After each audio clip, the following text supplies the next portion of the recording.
life like a dump. You live in a money pit. Money pit. Pick up the telephone, fix up your home sweet home by calling 888 Money Pit. Coast to coast and floorboards to shingles, this is the Money Pit Home Improvement Show. I'm Tom Kreitler. And I'm Leslie Segretti. Pick up the phone, give us a call right now with your home improvement projects. What do you have planned for the new year? What would you like to get done? Call us because we can help. The number is 1-888-MONEY-PIT. Well, for 2020, more and more homeowners are taking on do-it-yourself projects, which is fantastic. But if you're frustrated because it seems like you can never get your project done, a survey shows you got a lot of company. We're going to share some tips on how to move those projects along just ahead. And if you're starting out in your first home or apartment, but maybe you don't have a budget to spruce it up, we've got some tips for makeovers that require little to absolutely no cash. And if space is an issue, and for everyone, I guess, I mean, for who doesn't have Sure problems is. with space, especially if you got kids. But we've got a solution for that, too. We're going to talk about how you can take one very big room and make it into two with a partition wall. We'll have that step-by-step just ahead. But first, we want to hear what your plans are for the new year. Give us a call. Let us know what you're working on and how we can help you tackle those New Year's home improvement resolutions. The number is 1-888-MONEY-PIT, 888-666-3974. Joellen in Georgia, you've got the Money Pit. What can we do for you today? Oh, hey, when we built our house, the doors were not built square. And so now when we push the doors to, not shut them completely, but just push them to, the doors drift open because they're not level. They're leaning, huh? Yes. So I'm wondering if there's a way to fix that other than tear off the door jambs. Well, does this really, really bother you? Yes, it really bothers me because my son likes to keep the door shut because when he's playing his video games, but I don't like it shut completely because I like to peek in on him, make sure that he's behaving himself. That's a smart mom there. All right, I'm going to give you a trick of the trade. It's a little destructive, but it will work, okay? If you pull the hinge pins out of this door, and if you lay them down like on a concrete surface, and you take your hammer and you give one a whack, you're going to bend it on purpose, just ever so slightly. And then when you stick that back into the hinge, it's going to have tension on it. And so that means that it won't be as easy to open and close that door. It'll swing a little stiffer. So you can kind of experiment, maybe do it with one hinge pin and see if it makes a difference. And then you can try the others. But remember, though, if you decide that you want to loosen it up and spray it with WD-40 or something like that, it's all going to come back. Okay, so, well, that's a good idea because then if I bend it too much, I can loosen it back up with a little bit of WD-40. Yeah, there you go. You're going to go both ways. Because I'm very careful with a hammer. Well, there you go. Yeah, if you slightly bend it, you'll put a little tension on it. Okay, all right, great. Well, thanks so much. One time we do give you permission to bang things with hammers. Yes, and loudly, please. Matt from Arkansas is on the line with an issue with a leaky toilet. What's going on? My sister-in-law bought like a resort, and I'm helping her do some things around there. And one of the tenants had complained about the commode leaking, and I got my hands underneath there. It's such a small space, I couldn't get my head in there and really look around.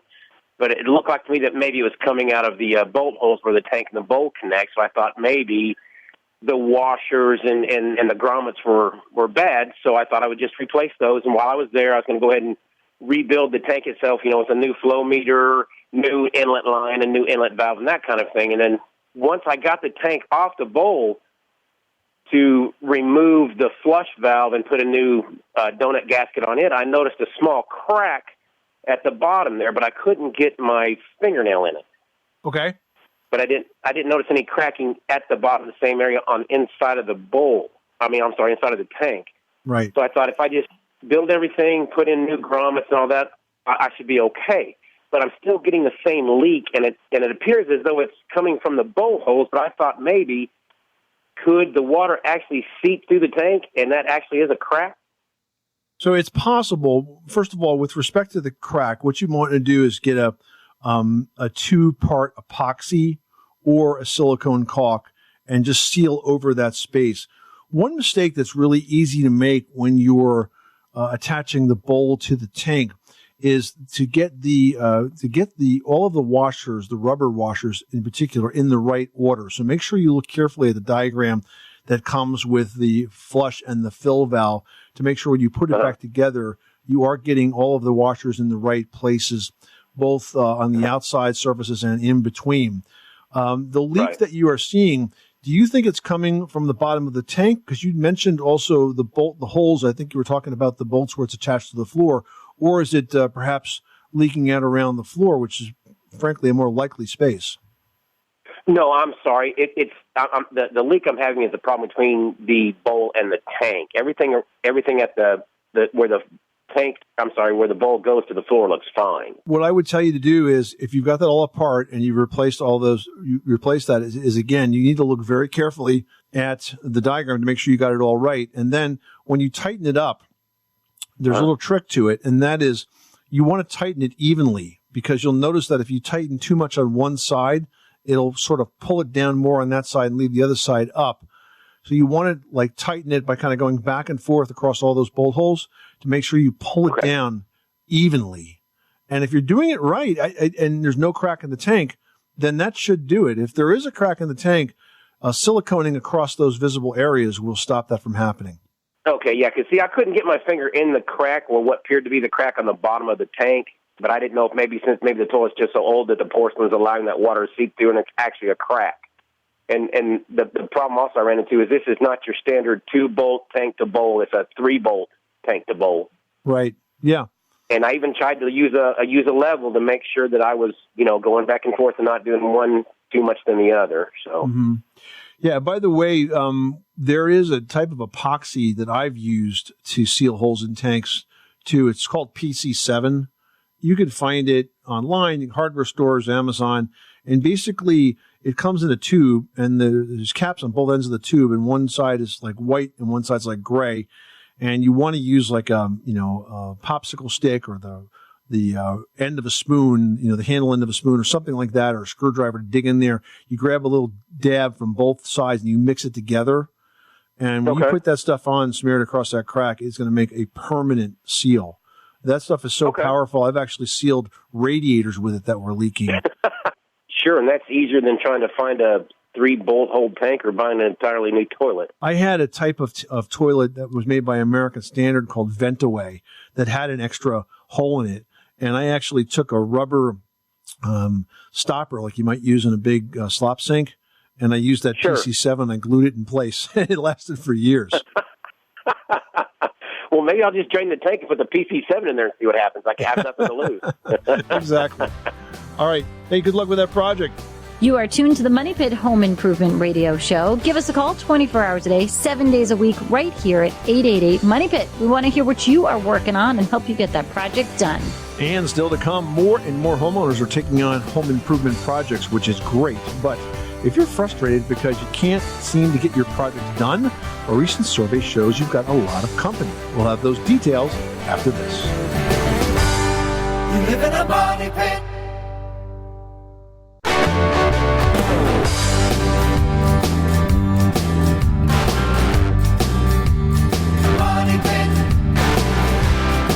The Money Pit is presented by HomeAdvisor.com. Whether it's minor repairs or major remodels, leave it to HomeAdvisor to do the work. Check out HomeAdvisor.com. Making good homes better. Welcome back to the Money Pit Home Improvement Show. I'm Tom Kreitler. And I'm Leslie Segretti. Happy holidays. Happy New Year. Have you committed to some New Year's resolutions, Leslie? No. I always think I'm going to work out. I'm going to be nicer. I'm going to, be more patient. It never works. And I just give up on them right away. My theory is to take on resolutions I know I will get done. So one of them is to improve my shop. Oh, that's excellent. You will definitely do that. 888-666-3974 is the phone number. If you've got a project, maybe a home resolution you'd like to tackle, give us a call because we'd love to help. Now we've got Stephanie in Massachusetts on the line who's got a question about installing a window. What's going on? We're wanting to replace a living room window that's about 8x4. It's the typical picture-type window, the larger in the middle with the two end windows. It's a flat window. We were going to replace it with a bay window. Okay. We wanted to do the construction type, the whole thing out, so we could replace the wood around it in the interior. Okay. I guess I have a couple of questions. The company wants to do it the end of January, and I'm wondering if that's advisable because it's a little more complicated than we first realized. How so? To do it. Well, in order to do it for the roof to be able to support the window, they're talking, and I think they said LVL type beam that stretches across. Yeah, laminated beam. Mm-hmm. And the way it is now, it wouldn't be enough support. So they need to do that, which I guess involves a little more an engineer. The town has to approve it, etc. And so we're just wondering your thoughts on it. Is this something are there risks involved? Should it be done this time of year? Would we be better to wait for better weather? First of all, this kind of project could be done at any time of the year. There's always going to be a risk when you open up an exterior wall to the weather.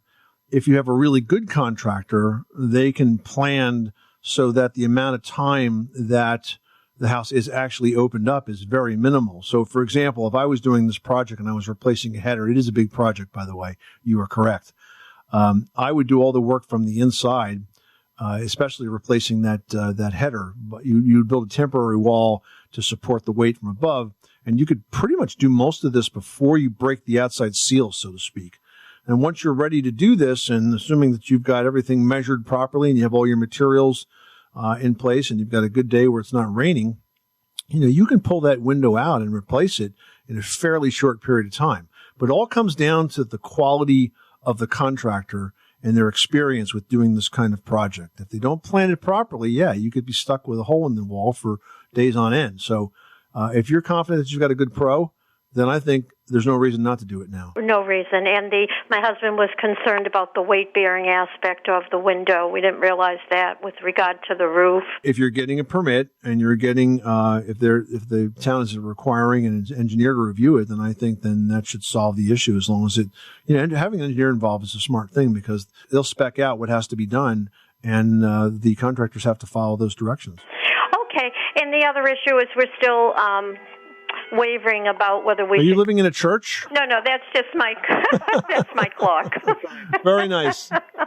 All right. Well, good luck with that project. Thanks so much for calling us at 888-MONEY-PIT. Well, more and more homeowners are taking on DIY projects, but if you're frustrated because you can't seem to get your projects done, you've got a lot of company. In a recent survey of 700 homeowners between the ages of 25 and 45, more than half of respondents said they've got unfinished tasks they need to complete. Now, most had one or two projects, but about 18% had 5 or more projects in various stages of completion. And I got to tell you, that definitely includes me. Really? Sure. I always got a bunch of stuff going on. I don't know. I feel like I always have to sit down, start something and finish it. But the main issue, I think, for everybody is time. More than 3/4 of the respondents said they just didn't have enough time. And the other people said they didn't have enough money. Now, it's really easy to let your life get in the way of those half-finished projects. So you want to make sure that your projects are reaching the finish line. So let us help you do that. First of all, you've got to plan a timeline when you don't have a lot of other stuff on your plate. It always seems like, I've got all these things going. Let me start one more. Even though procrastinating or sort of that threat of all the things can be a motivating factor, you need to sort of really plan a project with a very specific deadline. Maybe it's an anniversary or a holiday or something. All of that kind of stuff just adds stress. So pick a realistic timeline. And you also want to make sure to make a budget and stick to it. You've got to purchase all of your supplies and those materials before you actually begin. This way, when you begin, you can actually finish. Do you remember the guy that we talked to a while ago? I called him the 5-trip rule guy. He figured that if you get the project done within 5 trips to the hardware store, he was ahead of hiring a pro for his plumbing project. So whatever your rule is, be realistic. Don't bite off more than you can chew. Plan time to work on your project until it is done. In other words, do as we say and not as we do. 888-666-3974. Give us a call right now with your home improvement project. Jordan in Rhode Island is on the line with a question about flooring. What can we do for you today? So I had a contractor come in and install a floating floor. It's engineered hardwood. Yep. It's on top of some concrete. And I've noticed the jointing from the get-go wasn't very good, and there's kind of some loose spacing between each joint. My question is that going to get worse over time, or is it something that I can just kind of deal with, or is that going to get progressively worse? Well, a little bit of space in that type of floor is not a bad thing, especially when you get to the summer and the material gets damp. It will tend to swell, because if it's too tightly installed, it will actually buckle up, and we get more complaints about that than gaps that are too large. So, given that it's very cold right now, I don't think it's a bad thing. Yeah. Okay. I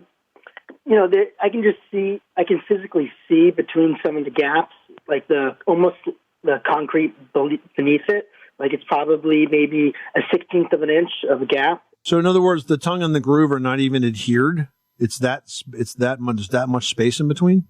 Yeah.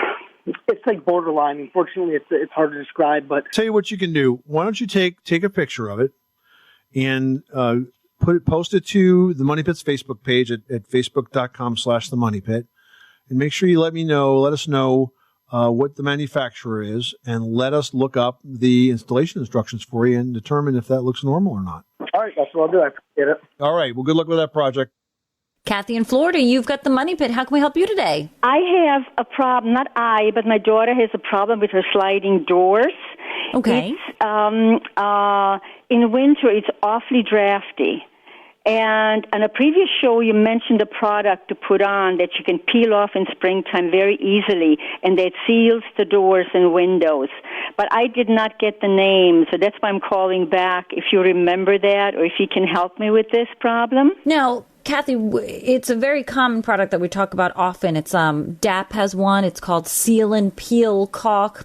A lot of different manufacturers make one, but once she seals this door, it's not something that you're going to want to peel off and reapply. Is this a door that she uses often, or could she call this doorway closed for the season? No, she doesn't use it in winter at all. Okay, so then you could seal it off for the winter as long as, and the thing that concerns me though in telling you this is, while you can seal it off for the winter, you're also sort of sealing it shut.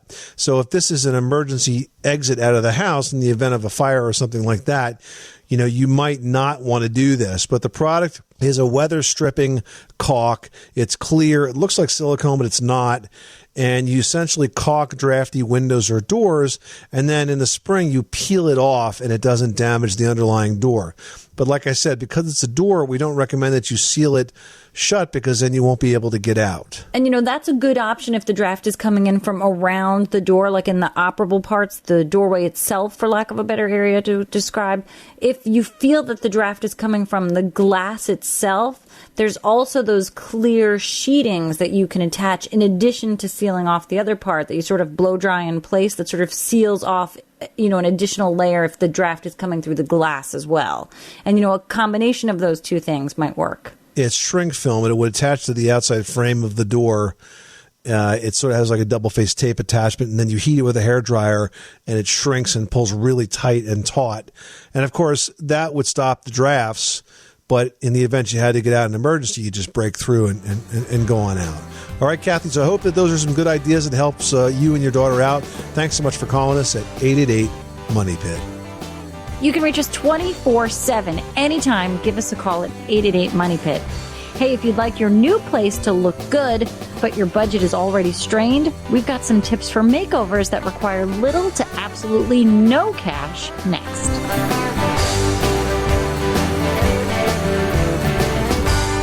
You live in a money pit.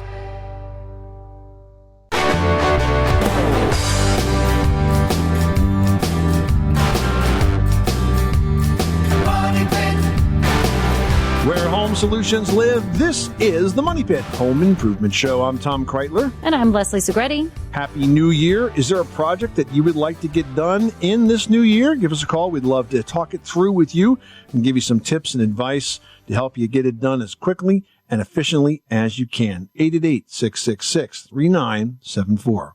Now we've got Sakari on the line who's dealing with some mold issues. Tell us what's going on. I have a half basement, half dirt, and the rest is cement. And there's a crack in the brickwork, but it doesn't go all the way through, but it must be enough so it seeps through.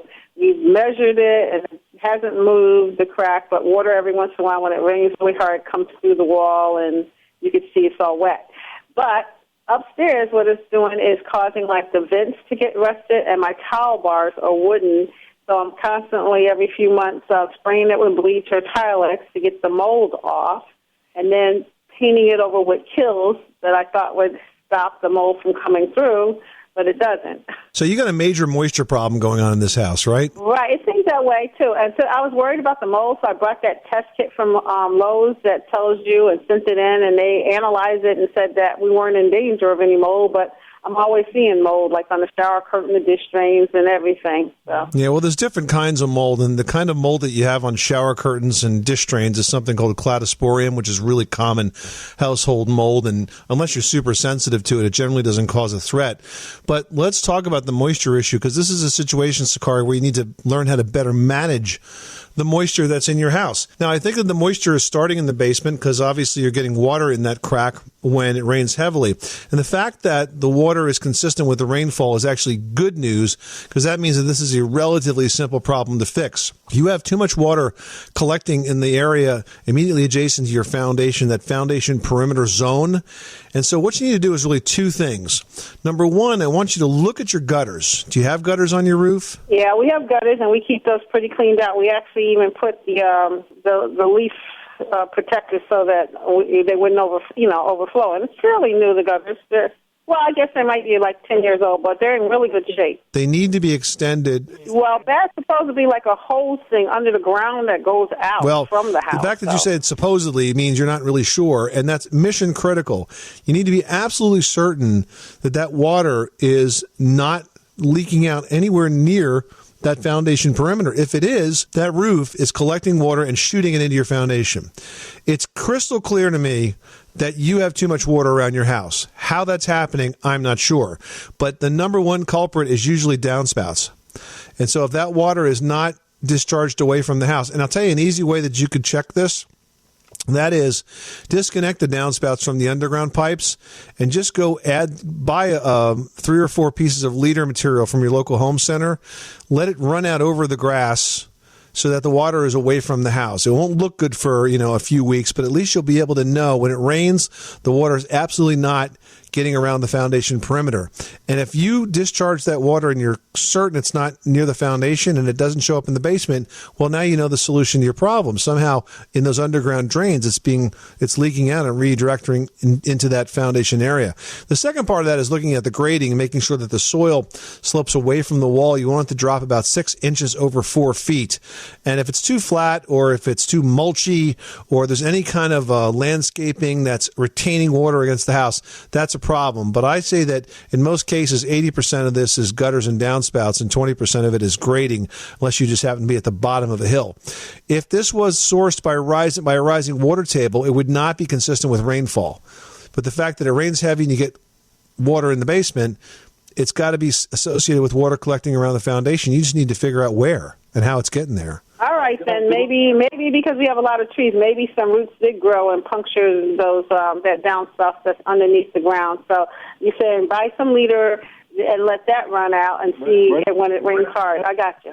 Right over the top, just to test it, just to test the theory and see what happens. Okay, and if you wanted to invest the money, you could have a drain cleaning service run a camera down those pipes and see where they're actually broken. But let's just figure out where it is first and then take it from there. Sakari, thanks so much for calling us at 888-MONEY-PIT.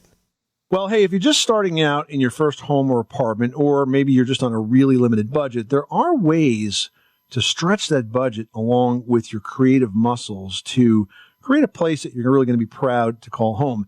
And you can do that by repurposing what you already have, or perhaps some items that you have appropriated from maybe your friends or your family's house, right? Yep. And you know what the first step is? It's experimentation. You've got to look at what you already have and then have some fun moving it around the house. Maybe try one piece from one room and test drive it in another. Experimenting with creating these vignettes, groups of 3 or 5 really look best to the eye when you've got side tables or chests. That's how I always sort of dress things. Never an even number of things in a grouping, always an odd. 7 seems too much. 5 seems perfect. 3 is great. So stick to those odd numbers. And the key here, guys, is to not worry about matching. You know, designers, for the most part, despise sets of furniture. We really like to find pieces that work well together, sort of complement each other, something that feels, you know, one feels old, one feels found, one feels new. As long as they're in the same scale and sort of play nicely together, it's going to work. Now, you can even carry this idea into the bedroom by buying single sheets, pillowcases, shams, anything really that's on sale. This way you can create a custom look for your bed. Mix and match the colors, the patterns, all of that. As long as you sort of play with the scale, one big, one small, a solid, it's all going to work with the bedding. Now, you also should think about using baskets. These are awesome for storage in small spaces, and the woven design gives kind of a nice texture and warmth, especially if you got an apartment with white or off-white walls, which frankly most of them already do, right? You can get these baskets also at a very low cost at off-price stores. Vintage baskets are also fun. You may want to spot some of those in flea markets, or perhaps if you are like stooping, looking around at things that people are tossing out on recycling day or the day they pick up all the furniture, you can find some pretty cool shapes of baskets then as well. Yeah, you know what, guys? With a little imagination and some willingness to bend the rules a bit, there's really no reason why your apartment or home can't be a place that you love coming home to. I mean, that's really what the point is. You want to make a place that looks good, feels good, and is totally your own. We've got more tips for budget decor on MoneyPit.com. Still to come, we've got a project that will help you make one big room into two. It's a perfect solution to adding another bedroom without a big addition. The Money Pit continues after this. You live in a money pit.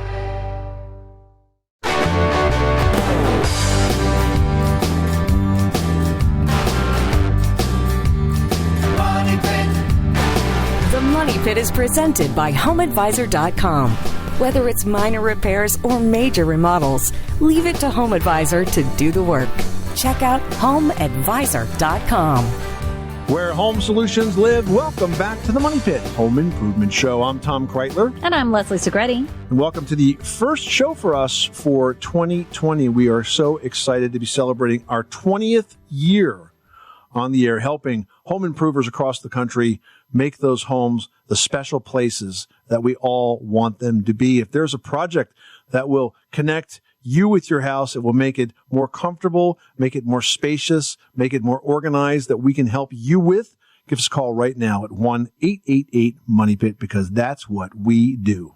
All right, now we've got Kurt in North Carolina on the line who's working on a restoration. Tell us about the project. I've got 2x6 floor joists spanning 15 feet, and I'd like to know if I rip some 3/4-inch plywood and sister it up against the 2x6s and glue and screw it, if that would be sufficient. My crawl space has 6 vents under the floor, and I want to seal them up. I read it doesn't need cross ventilation. It's kind of old school, and I'd put 6 mil poly on the ground.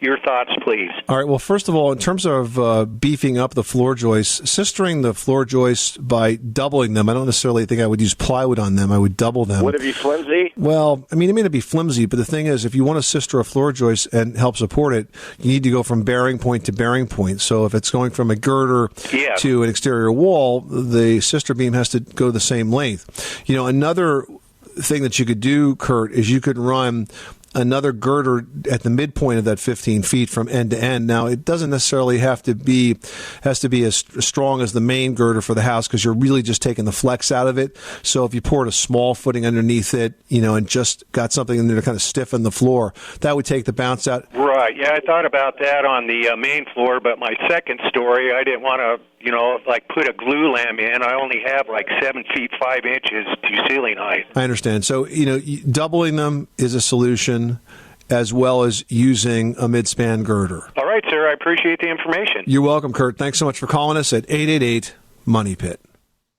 Well, with an economy really dictating that more people improve than move, homeowners are getting creative with ways to get the most out of their homes. Yeah, and one idea is to turn one big room into 2 smaller rooms by building what's called a partition wall. Now, it's a fairly basic do-it-yourself project that you can do with just a few steps. First off, many times, in fact, most of the time, those partition walls are non-load-bearing walls, which is great. And they're just used to separate living space. They're usually built when a home is initially constructed, but they can easily be added after the fact to sort of divvy up the space if you keep a few things in mind before jumping in. Now, here are a few things that you've got to keep in mind before you do jump in. Now, before you divide that room, you want to make sure that once you create those two new halves, that everybody can get in and out in an equal and sort of fair way. You don't want somebody walking into one room to get to the other. So you've got to, if you need to, add a second entry door. Whatever you've got to do, just make sure everybody's got an equal and fair way to get inside. Also, you want to keep your home's value in mind. You're not going to instantly improve your home's value by changing a 2-bedroom house into a 3-bedroom home if one of those rooms is divided. In fact, dividing that room could actually decrease the home value if it isn't consistent with those other 3-bedroom homes that are available in the area. And you've also got to think about all the mechanical systems that go into the house. Don't forget to consider things like the heating, the cooling, electrical wiring. You want to make sure that everything is going to equally serve both sides of this newly divided room. And then watch out for things like light switches. If they're wired to a ceiling fixture or outlet, you might need to rewire them so that both sides of the newly divided room can, independently control whatever fixtures or outlets they need to. Yep. Now, finally, if you're really thinking ahead here and you think that maybe you want to convert this space back to one full-size room in the future, like maybe you're just doing it now because the kids are young, but perhaps at some point in the future, maybe even if you want to sell the house, you sort of have taken away from the value by, hacking up a room that normally wouldn't be quite so small. Well, just think about that now. Everything you put together can be taken apart. Just make sure that when you're assembling, use screws, right? Don't use nails. Use screws to put it all together on the framing side. For the drywall, obviously, you can tear that out. But if you screw the framing together, you could easily unscrew it. So you can put it right on top of the floor. I've seen partition walls on top of existing hardwood floors and underneath finished drywall ceilings. But just screw it together with long case-hardened drywall screws that everybody uses for framing and other types of construction today. And then you can disassemble it when it's time to restore the room to its former size. Sandra in South Dakota has a question about tile flooring. How can we help you with your project? We bought a house that was built in 78, and I don't think it's been updated since then. And Okay. I want to start my redo with my bathroom. All right. And I've been wondering, I don't know whether I should go porcelain or ceramic, or I'm stuck on what type of tile I should use. Okay, so I see here that you told our screener that you want a tile that can hold up to cats, dogs, and kids. Yes.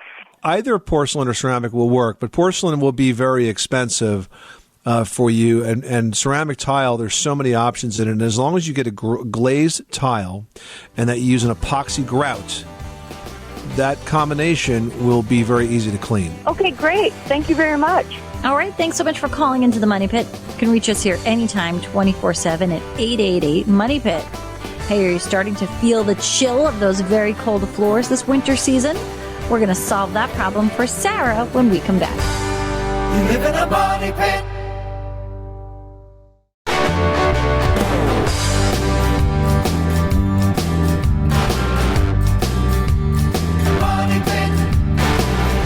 Making good homes better. Welcome back to the Money Pit Home Improvement Show. I'm Tom Kreitler. And I'm Leslie Segretti. Let's jump into the emails that we got. One from Sarah, who looks like a podcast listener. Yeah, she says, I listen to your show on iTunes and I really appreciate the helpful tips. Now, Sarah says, here's my question. I have a tile floor in my kitchen. It doesn't have any in-floor heating. Are there any good products that could be put on the underside of the subfloor in the basement to help heat the floor and the room some? Well, yeah, it's kind of a major deal, though, Sarah. If you've got a hot water heating system in the rest of the house, you could certainly add a zone using PEX tubing. That's that white flexible tubing now that is really replacing copper all across the country. And the way it's installed is it's basically attached to the subfloor underneath that formerly chilly tile floor in the kitchen. And when the system is on, and it could be on its own zone, by the way, too, you could have a special thermostat just for that. It will warm up that floor. Now, it can also be mounted from the kitchen side, and I would only take that on, though, if I was doing a whole new floor, because obviously it has to be underneath the tile. There are other similar products like that are also electric if you don't happen to have a hot water system, but they are very costly to run. So if that is not going to make sense for you, I would focus on the basics.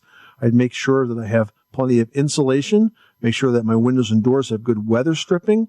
I would suggest seriously on thinking about adding some area rugs because they make a big difference. They really do. In those floor spaces, especially on those chilly winter mornings, because at this point it's very difficult to add that in-floor heating unless you happen to have the systems I described. All right. Hopefully that helps and you get some area rugs and you warm up your tootsies and also a good pair of slippers.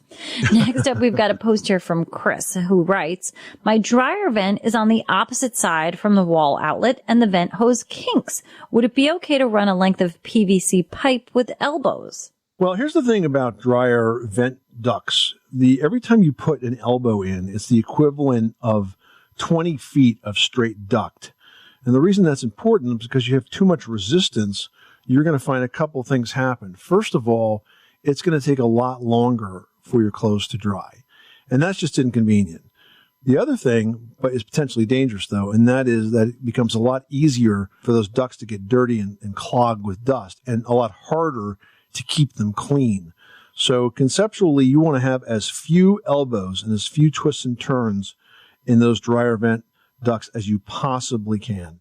All right. So now let's talk about the PVC issue that you raised. And my answer to that is really, really bad idea. Not designed for the temperature of dryer exhaust gas. Yes, we do see PVC venting used for furnaces, but usually when they're very, very high efficiency furnaces and the temperatures of those exhaust gases are very, very cool compared to a dryer. So it would be a really bad idea for you to use PVC or any other material to substitute for a dryer vent material.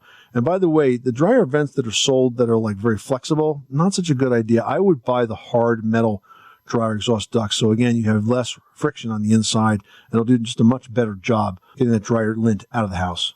Yeah, play it safe. I mean, dryer fires are so serious and happen when you least expect it. So definitely be on the safe side. You've been listening to the Money Pit Home Improvement Show in this brand new year, a brand new show to help you with your home projects, your remodeling projects, your decor dilemmas. We are so excited to be here with you, celebrating our 20th year on the air doing just this. If you've got questions, remember, you can always reach us 24/7, any time of the day or night. Our phones are answered at 1-888-MONEYPIT. We are horrible people to work for. We never let our screeners sleep, ever. 24/7. 24/7, they answer. No, only kidding. They take shifts, but we are there to take your questions. So feel free to call us any time of the day or night. We'd love to help you with those projects. We look forward to doing it for yet one more year. Our 20th. It's crazy. Wow. I'm Tom Kreitler. And I'm Leslie Segretti. Remember, you can do it yourself, but you don't have to do it alone.